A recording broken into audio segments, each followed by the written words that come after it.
Midsummer Night's Dream. No kidding. I would have sworn that was Melancholy Baby. That's your trouble, Tim. If it doesn't come out of a jukebox, it isn't music. I wanted to compare this version with the one that we're going to hear tonight at the Philharmonic. We're going to hear? Like we? As in you and me? No, we as in you and I. I was lucky enough to get a couple of reservations tonight. Oh, I'm sorry, Uncle Martin. I have to go bowling tonight. I promised the guys that I'd join them because we have a team match. Well, don't worry about it. I'll go along. Oh, cut it out, Uncle Martin. You can't stand going anyplace by yourself. Why don't you take somebody? Hey, how about Laura Lee Brown? Why, she'd jump at the chance. Our landlady? Our unmarried landlady? I can see you're not familiar with that entire composition. I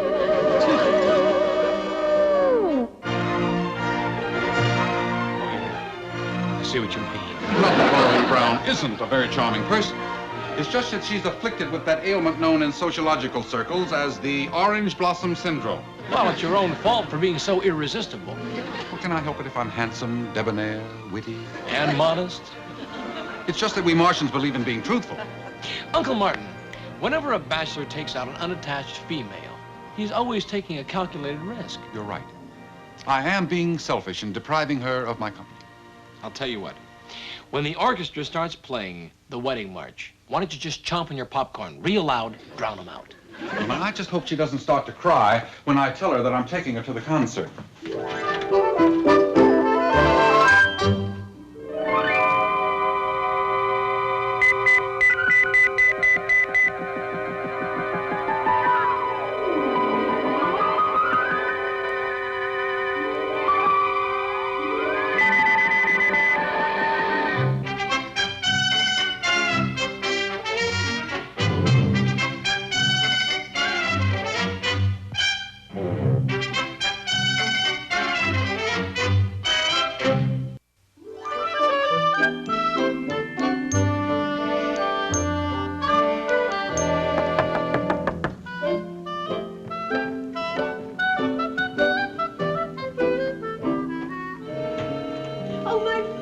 Won't you come in? Thank you. My goodness, what a pleasant surprise. Oh, beautiful, but unfortunately so fragile and delicate. As the poet put it, loveliest of lovely things are they on earth that soonest away. The rose that lives its little hour is prized beyond the sculptured flower. Now, that's a rather obscure quotation. How do you happen to know it? I learned it from a very interesting gentleman one afternoon as we were boating in Westlake Park. Remember?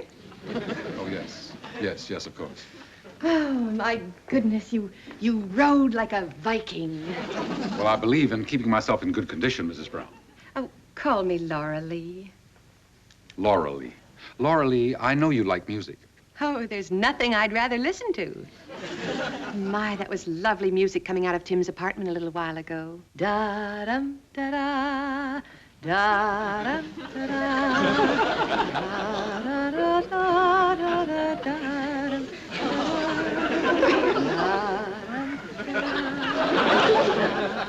Well, there's a concert tonight. Pick you up at 7:30? Oh, I'm sorry. I already have a date. That's no problem. I'm sure he'll understand. Phone him. I'm sorry, Martin, but I wouldn't break this date for anything in the world. Look, Uncle Martin, if you'd like, I can call the guys and I'll tell them I can't go bowling tonight, and I'll go with you to the concert. Oh, that won't be necessary. I've canceled the reservations for the tickets. You have? Oh, look, now, just because Mrs. Brown won't go with you. That had absolutely nothing to do with it. Her refusal to go doesn't affect me the least bit. Was that right? Well, then why are you stirring your coffee with a fork? Well, it's a habit I picked up on Mars. We make our coffee awfully thick up there. Well, actually, you ought to be jumping for joy. Now that Mrs. Brown has a boyfriend, you are no longer #1 man on her most wanted list. It is a relief. And you've been saying that she's a matrimonial hazard. Well, now you're off the hook. Yes, it's a wonderful feeling. Well, if you'd like to hear Melancholy Baby, you will find it in the next room on the left-hand side of the shelf. Oh, who is he? Who is who? Mrs. Brown's date. Oh, she told me, but I was so disinterested I hardly listened. His name is Andre Philippe Charles Dupre. She met him at 327 last Tuesday. He has blue eyes, and they met at a fashion show. But you hardly listened. What was he doing at a fashion show? Oh, they were modeling some of the creations from his salon. A dressmaker? No, a dress designer. The same difference. Laura Lee said she'd drop by so we can meet him. Oh, I can give you a thumbnail sketch of him right now. The guy is about 5'2", and he weighs about 120 pounds. He has a wet carnation coming out of his lapel, and he has round shoulders, limp wrists.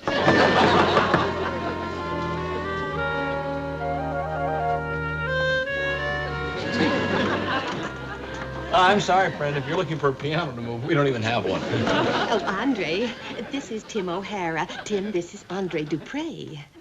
This is Andre. Asante.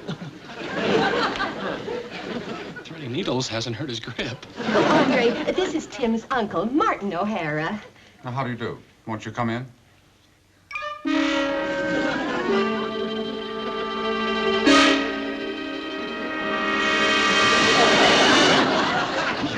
Grip. Martin's quite athletic. He rode clear around Westlake Park 3 times. 4 times. In a strange boat. Do you row, Mr. Dupre? Hardly worth mentioning. French national champion, 1933. But today, I could probably not do as well as my friend, the teacher here. Professor. Professor of anthropology. A.B., M.A., E.E.D., and Ph.D. Oh, no offense, mon ami. I have the greatest respect for learning. In fact, I have endowed a chair at the university, my favorite subject. Hem stitching? The history of costume design. It's a pleasure to know that Andre's salon of fashion is instrumental in keeping so many professors from malnutrition. Oh, my goodness, there's so many things about you that I don't know. It will give us something to talk about on our way to the theater. Oh, I'm certainly looking forward to it. Bye. Coming, Andre? A most charming lady. No? Yes. Au revoir. Au revoir.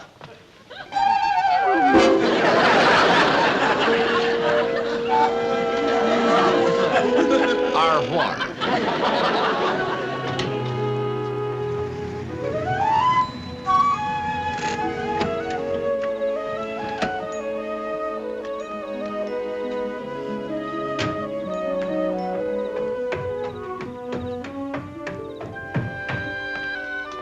Uncle Martin, what are you doing out here?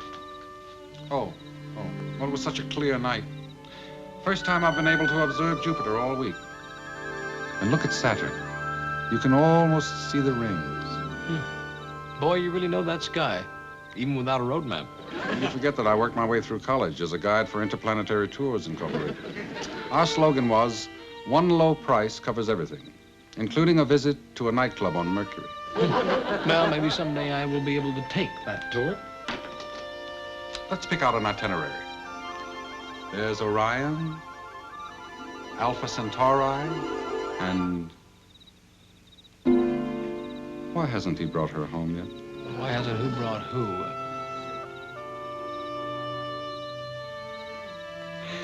Uncle Martin, would you mind stepping into my office? I think it's about time that you and I had a man-to-Martian talk.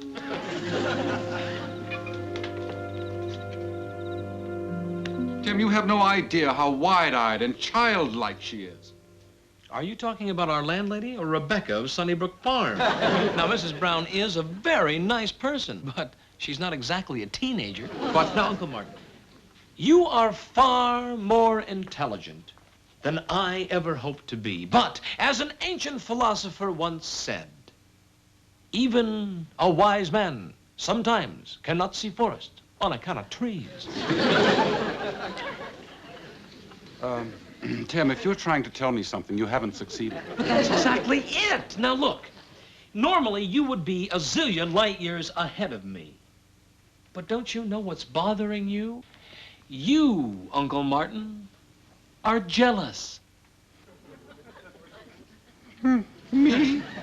Jealous? Nonsense. Martians are above human frailties.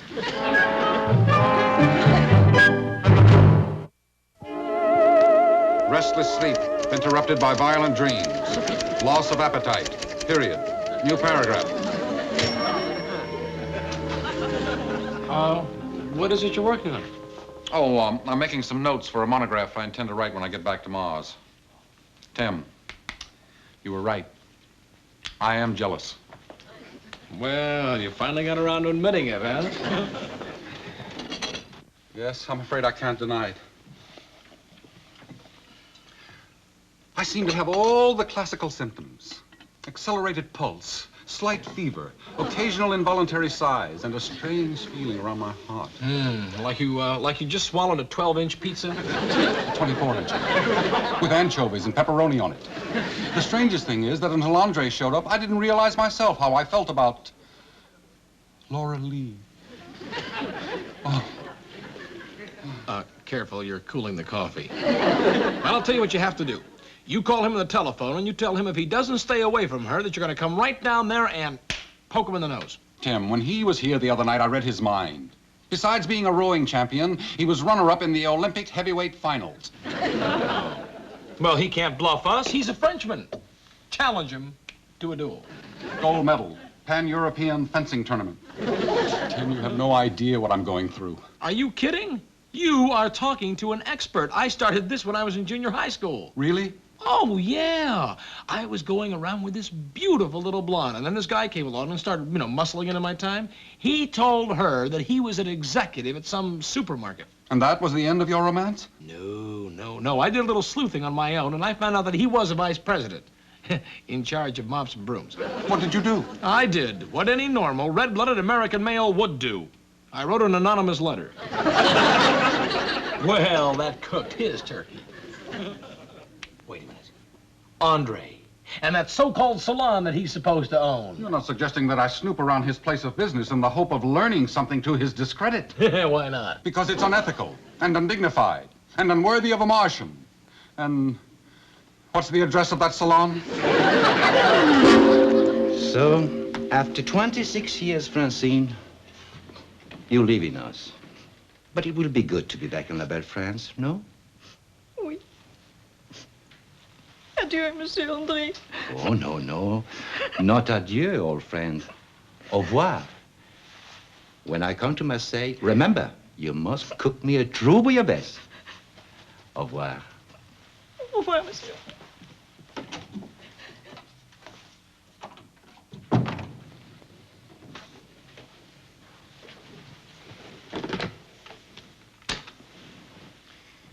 Would you come in, please?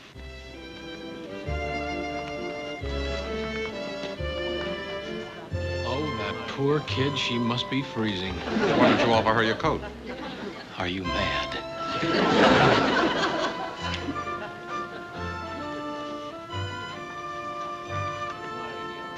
I knew there was something phony about that, Andre. All that big talk about endowing universities. What do you mean? $4.98. He'd have to sell a whole carload of these things just to feed one starving professor.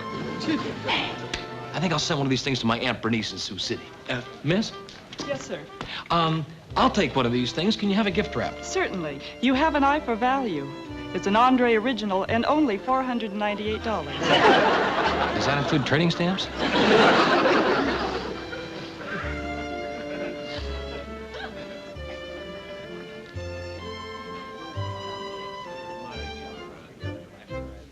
So I could have told her to her face, but it will be more diplomatic this way. You know how proud Francine is. What are we doing out here? The scenery's a lot better out front. Lady? My dear Mademoiselle Renee. No, better make that, my very dear Francine. The check you will receive every month, a small payment for all you have meant to me this many years. Well, it sounds like he's giving Mademoiselle the brush. You really shouldn't be eavesdropping. You're right. That we will be oceans apart is unfortunate. But c'est la vie. How do you like that? After giving him the best years of her life. Would that our association could continue forever. But alas, even the best things must end. Sign it fondly, Andre. The cat. Martin, I want to apologize for us Earth people. Well, I wonder who this Francine Renee really is. Oh, boy, I bet you could give him a character reference. One she'd have to write on asbestos. Somehow I don't feel comfortable in the snooper role. Are you kidding? All is fair in love and war. Hey, I wonder if I could be one of those girls over there. How about that long-stemmed beauty? Easy enough to find out. No. Her name is Charlotte. Charlotte Higgins. Oh. And her husband is a wrestler. I was always partial to short-legged girls. How about that one over there? Janine. Susan. Francis. Sonia. But no Francine? No Francine. Oui, monsieur. That's funny. I could have sworn. May I be of service? You're Francine? Oui, monsieur. Francine René. At your service.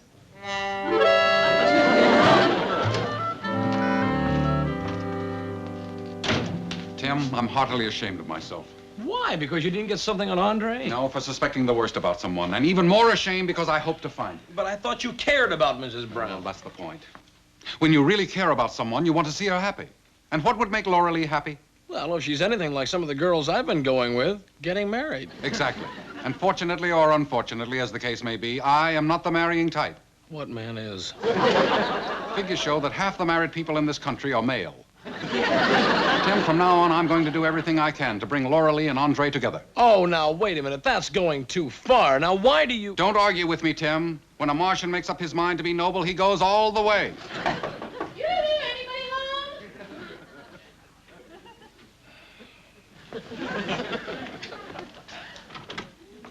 Oh, good afternoon, Laura. Mrs. Brown. I thought you might like these spiced peaches. I put them up last month. Thank you. Preserving has become a lost art. You know, I'm rather interested in cookery myself. If you ever want any recipes on German cooking or Swiss or Italian or French cuisine. Oh, by the way, what did you think of Andre? More important, what do you think of him? Well, we did have a lovely time the other night. He's taking me to the Golden Samovar this evening. Popping for 2 dinners in 1 week. Well, you must rate. Oh, well, we did have a lovely time the other night. Andre is, well, he's, would you excuse me? I think my cookies are burning. Thank you. She doesn't have any cookies in the oven. It isn't even lit. Well, then why did she... To avoid embarrassment. She didn't want to admit that Andre isn't as romantic as she hoped. Well, that's the trouble with women. They expect every Frenchman to behave like Charles Boyer. Tim, every woman is entitled to some shimmering, star-studded, magical moments. Especially one as nice as Laura Lee. What was the name of that restaurant they're going to? The Golden Samovar. Why?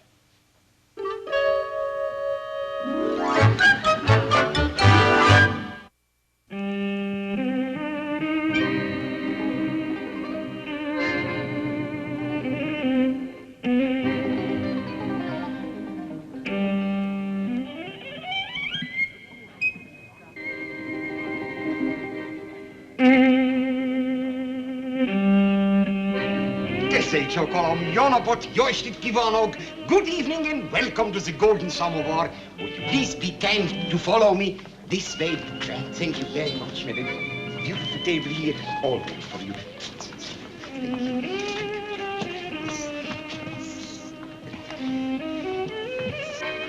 Oh, my, this is a lovely place, Andre. This will be a night you will long remember. They serve the finest Hungarian goulash in town. Madam, please. Thank you very much. The Hungarian goulash and the chicken paprika is a speciality of this place. It is like a symphony. Oh, excuse me. Good evening, sir. I'm looking for some friends of mine. I beg your pardon, sir.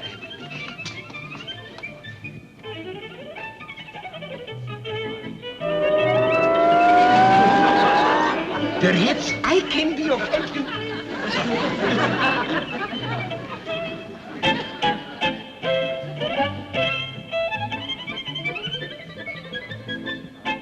It's difficult to decide. Everything looks so good.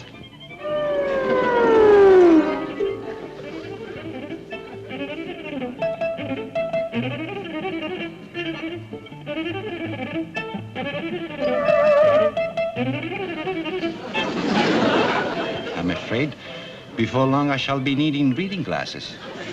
Oh, the light's much better over here.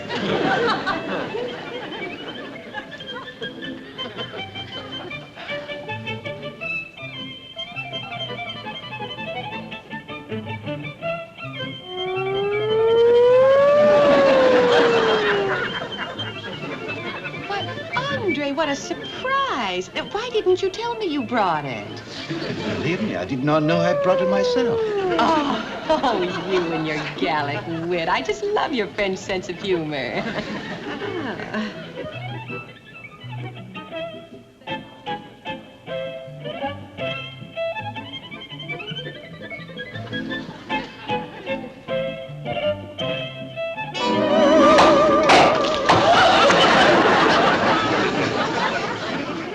Cherie, would you care for some champagne?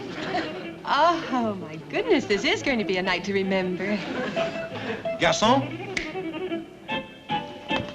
Yes, sir. Some champagne, s'il vous plaît. Gladly. Tonight, 2 bottles for the price of 1.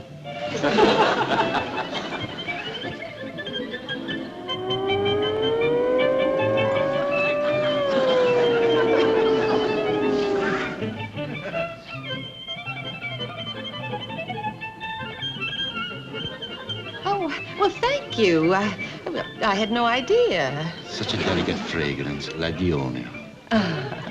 Thank you.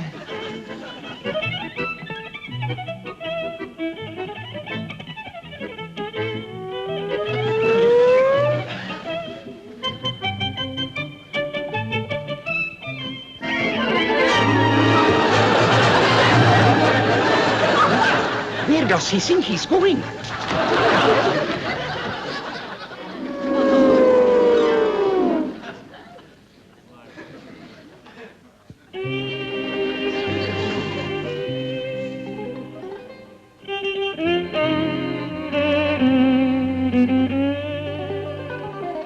Oh, Andre, you thought of everything.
Well, you're feeling pretty good for a guy who almost married off his girl to somebody else. We Martians believe in being philosophic. We have a saying, yesterday is yesterday and today is today. Oh, well, that's the old fight. Hi. I want you two to be the first to know. Andre certainly surprised me last night. Guess what he did? Stuck you with the check. Oh, Tim, I think Mrs. Brown has something to tell us. I most certainly do. He proposed. Well, congratulations. Well, I hope you two will be very happy. Oh, well, you don't understand. I turned him down. Turned him down? That's right, and I'm not going to see him again. But I don't understand. Yesterday you said... Oh, yesterday was yesterday, and today is today. That saying does get around. You know, sometimes people don't know what they want. Oh, it was a perfect evening with the champagne and the corsage and the soft music. It was too perfect. Too perfect? When you have perfection to start with, where can you go? I mean, all the fun and excitement of life is gone. I don't think I'll ever understand women. I'll let you in on a little feminine secret, Tim. Most women prefer a man who has a few faults. Someone they can improve. Like, Now, Martin, you know you're not perfect. Perhaps so, but you'll never get me to admit it.